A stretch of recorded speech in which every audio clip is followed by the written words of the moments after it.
On s'en souvient, c'était il y a quelques jours, Michel Barnier avait parlé de tempête en cas de censure de son gouvernement, de turbulence financière.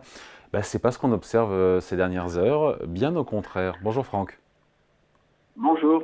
Franck Dedieu, directeur adjoint du magazine Marianne. C'est vrai que quand on regarde le CAC 40 qui a progressé hier, qui accélère à la hausse aujourd'hui, l'euro-dollar qui est remonté, les taux d'intérêt sur la dette française, tout comme l'écart de taux entre la France et l'Allemagne, tout ça rebaisse. Donc ça ne servait à rien de prophétiser le pire, sauf si nous vivons un calme trompeur, précaire. Alors, il faut peut-être partir de ceux qui achètent et qui vendent la dette française, c'est-à-dire les assureurs, les asset managers, les fonds de pension, les fonds d'investissement. Et en gros, il y a deux peurs qui les traversent, et qui traversent d'ailleurs tout créancier depuis longtemps. C'est d'abord le risque de défaut ou de réaménagement de la dette. C'est de dire pour un État, je ne rembourse pas, je suis en faillite, ou je demande à échelonner la dette. Ce risque-là est considéré comme extrêmement faible, pour ne pas dire nul, en ce qui concerne la France. La France remboursera ses dettes. Et il y a à peu près personne qui en doute, ou du moins à court et moyen terme. D'ailleurs, pardon, je vous coupe, Franck, factuellement, la France ne rend, comme on pense à un particulier, un ménage qui rembourse sa dette quand il achète une maison et qu'il a un crédit immobilier, mais l'État français ne rembourse jamais sa dette, il la prolonge, il la rolle, comme on dit, et à chaque fois qu'il y a des tombées à rembourser, il se réendette de nouveau. Donc en fait, ce qu'il faut, c'est qu'ils soient en capacité à payer les charges d'intérêt, en réalité. Ah oui, mais lorsque vous achetez une obligation d'État remboursable in fine, vous avez le principal qui vous est remboursé in fine.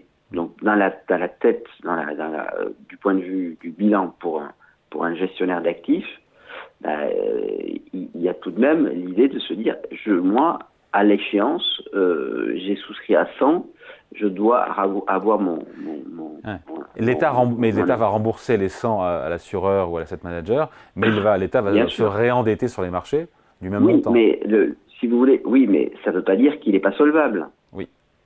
Il est solvable. Alors, il s'endette pour rembourser, il augmente les impôts pour rembourser, peu importe. Enfin, je veux dire, après, on peut en discuter.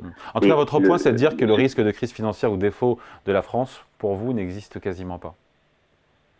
Alors, j'avais mon premier point. La première peur, c'est celui du défaut. Bon, celui-là, il est quand même extrêmement limité. Puis il y a le deuxième risque qui, en revanche, s'apprécie, c'est celui de l'inflation.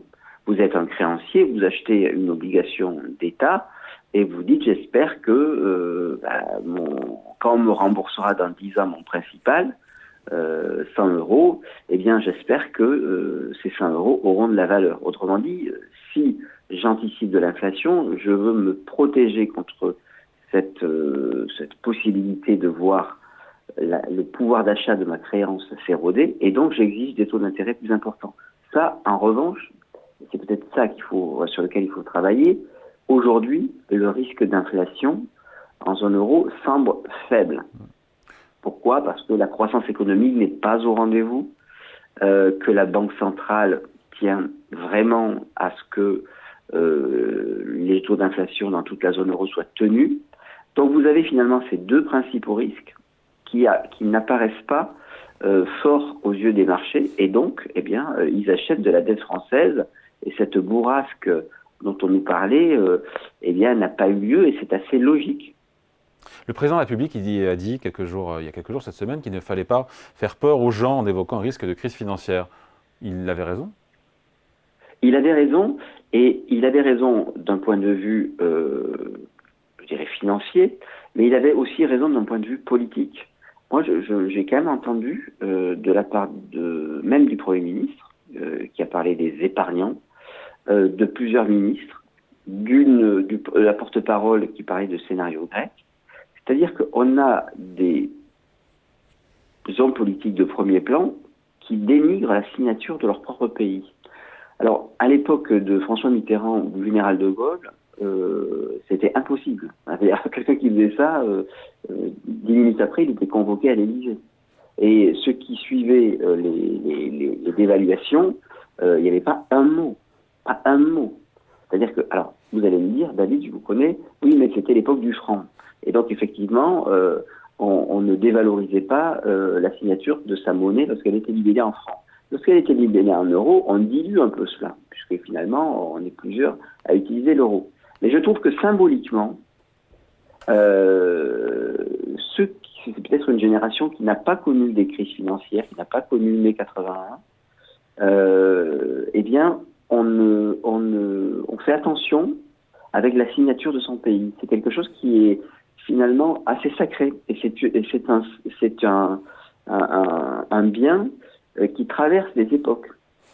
L'idée de ne pas dénigrer la signature de son pays auprès des investisseurs. Toujours est-il, et vous avez raison, hein, que tout ce qui a été prophétisé par le gouvernement et ses membres, comme quoi une censure et l'absence de budget, une chute du gouvernement entraînerait des grosses secousses financières, on ne les voit pas du tout. Bien au contraire. Après, on ne dit pas que pour autant il faut laisser dériver nos comptes publics, parce que s'ils deviennent hors de contrôle, on est déjà à 6% de déficit, si on passe à 7 ou 8, il y a un moment où ceux qui prêtent à la France pour boucler ses fins de mois vont y réfléchir à deux fois. Bien sûr, et puis il y a un moment aussi où l'existence de l'euro exige des contraintes partagées par tous. C'est-à-dire que si vous avez un pays qui fait 7-8% de déficit et puis l'autre qui exige qu'on se serre la ceinture pour qu'il n'y ait pas d'inflation, eh bien, je pense par exemple à l'Allemagne, eh bien, il y a un moment donné où ça peut exploser. Et d'ailleurs, la thèse selon laquelle l'euro ne peut pas exploser par le bas, c'est-à-dire par des pays qui ont des déficits commerciaux et des déficits publics, mais peut au contraire exploser par le haut, c'est-à-dire des pays qui ont des excédents commerciaux et qui ont des finances publiques relativement saines. Je pense par exemple à l'Allemagne. Donc on n'en est pas là du tout. Mais ce que je veux dire, c'est que vous avez raison, si on décide d'avoir une monnaie commune, eh bien, il faut communément partager des contraintes. Et oui, c'est ce qui fait dire à certains que la France est devenue le passager clandestin de l'Union européenne, enfin de la zone euro. Qui en bénéficie de ses atouts, mais qui ne respecte pas les règles du jeu. Oui, mais alors vous avez cette vision-là, qui est une vision qui consiste à dire effectivement, à partir du moment où on a le parapluie de l'euro, on peut se permettre des incartades budgétaires, mais vous avez aussi des discussions, des réflexions profondes, sérieuses, au niveau européen, en Allemagne par exemple, pour dire attention, est-ce qu'on n'est pas, alors qu'il y a une conjoncture économique qui est mauvaise et qui ne provient pas du tout de Macron ou de Barnier, ou qui est largement européenne et même occidentale, cette conjoncture est mauvaise et l'idée de faire une austérité généralisée ou quelque chose qui ressemble à de l'austérité généralisée dans plusieurs pays conduit forcément à avoir une baisse de la croissance et à nous amener dans un cycle, je dirais, de crise permanente, du moins de croissance très faible permanente. À l'italienne. Et donc, même oui, exactement, à l'italienne. L'Italie est un bon élève et pourtant, vous n'avez pas de croissance depuis plusieurs années. Et si vous voulez, ce qui se passe en Allemagne, et c'est d'ailleurs pour ça que la coalition a volé un éclat, c'est qu'il y a des réflexions là-dessus. Les Allemands aussi se disent, attendez, il faut peut-être imaginer aujourd'hui, alors que nous sommes exposés à la crise, et les Allemands plus que les autres, à croire aux vertus d'un déficit public qui quand même permet de porter la croissance. Là aussi, David, ça ne veut pas dire qu'on va passer de 7% de déficit à 12%. Bien sûr que non. Et ça ne veut pas dire que les Allemands vont se mettre à ne pas regarder à la dépense. Simplement, plutôt que de dénigrer la France, à la fois sa signature, mais même aussi sa culture d'interventionnisme par la dette, il faut peut-être se poser la question des critères de stabilité. Parce que si ces critères de stabilité ne sont pas respectés par la France, je dirais, ils sont aussi face à un risque de conjoncture très mauvaise. Et donc il faut peut-être ne pas refaire l'erreur de 2011 avec le six-pack et le two-pack, mais au contraire, peut-être de les amender, d'avoir une certaine souplesse. Encore une fois, il ne s'agit pas de se dire qu'il n'y a plus de contraintes comme à l'époque du Covid, mais peut-être de se montrer plus souple dans l'interprétation de ces critères.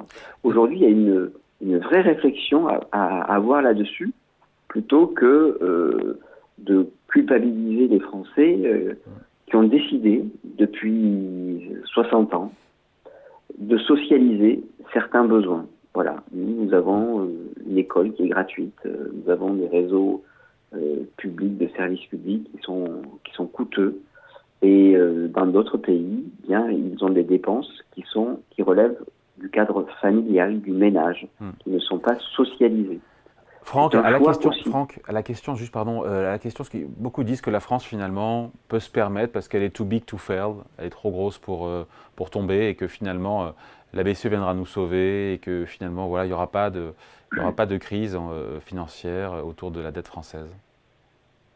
Ben, je vous dis qu'en fait il y a deux dangers extrêmes. C'est la mode de pointer du doigt les extrêmes. Il y en a d'un point de vue économique aussi. C'est-à-dire qu'il y a un danger extrême qui est de dire il faut absolument réduire le déficit public parce que la dette, on va augmenter les impôts dans les années qui suivent, etc. Et qui sont prêts à une cure d'austérité qui amènerait à un peu plus de crise et de chômage. Et puis il y a aussi ceux qui disent mais regardez, c'est bien la preuve que en fait on peut faire du déficit public et puis on aura peut-être à la rigueur, on sera sous surveillance de la Commission européenne. Alors, attendre des amendes, est-ce qu'on va les payer? Est-ce qu'on va nous envoyer les chars? Bien sûr que non. Donc, cette question, l'idée de se dire, au fond, on rase gratis demain, c'est aussi un vrai problème, parce que vous vous exposez aux caprices des marchés financiers, quoi qu'il arrive. Là, c'est vrai, je vous l'ai expliqué longuement, les marchés financiers font des calculs d'inflation et de risque de défaut. Ça passe. Mais je ne dis pas que ça passera tout le temps. D'un point de vue, juste on finit là-dessus, Franck, d'un point de vue politique, les électeurs, selon vous, font fi des scénarios catastrophes que certains leur promettent. C'est-à-dire qu'ils ne votent plus seulement, ou en tout cas exclusivement en fonction de leur propre intérêt économique, les électeurs? Oui, c'est ce qu'on peut remarquer. Effectivement, dans plusieurs pays, il y a eu une intimidation financière qui s'adressait non pas aux députés avant une motion de censure, mais aux électeurs. Vous pensez à qui? Aux Islandais. Ouais. Les Islandais, par exemple, en mars 2010, il y a eu un référendum pour savoir s'ils allaient ou non rembourser la dette. On leur a dit, si vous ne remboursez pas la dette, eh bien, ça va mal se passer pour vous. Ils ont quand même tenu. Les Catalans. Et alors, il s'est passé quoi après? Extrême. Il s'est passé qu'il y a eu quand même une dévaluation très forte de la monnaie, mais il y a eu les capitaux sont arrivés et les Islandais ont tout de même eu une croissance assez élevée. Hein. Entre 2011 et aujourd'hui, la richesse du pays a augmenté au rythme annuel de 3%. Les Catalans aussi, il y a eu une intimidation extrêmement forte. C'était pas de la rigolade. Vous voyez la CaixaBank qui a transféré à un moment son siège hors de la Catalogne pour aller s'installer à Valence. Et donc, en disant, si vous êtes indépendant, vous allez voir, vous allez être un autre pays de l'Union européenne, et donc vous n'aurez pas l'euro. Et pourtant, ces Catalans est une région plutôt riche, et pourtant ils ont voté contre. Autrement dit, l'intimidation financière, c'est même un bouleversement, je dirais, si on emploie les grands mots, un peu marxiste, ou plutôt anti-marxiste, puisque on nous a souvent dit que les électeurs votaient en fonction de leur intérêt économique. Et il y a quelque chose qui dépasse cela, qui touche à la souveraineté, au besoin d'avoir une indépendance pour les Catalans, une souveraineté pour les Islandais, pour les Britanniques aussi, qui finit par l'emporter sur, je dirais, la logique économique et financière. Peut-être qu'aujourd'hui, depuis la crise des subprimes, les citoyens ont pris en considération le fait que leur vote n'était pas simplement une histoire de retour sur investissement par rapport à des intimidations financières, mais par rapport à des intérêts. Il y a peut-être autre chose qui joue. qui est beaucoup plus complexe.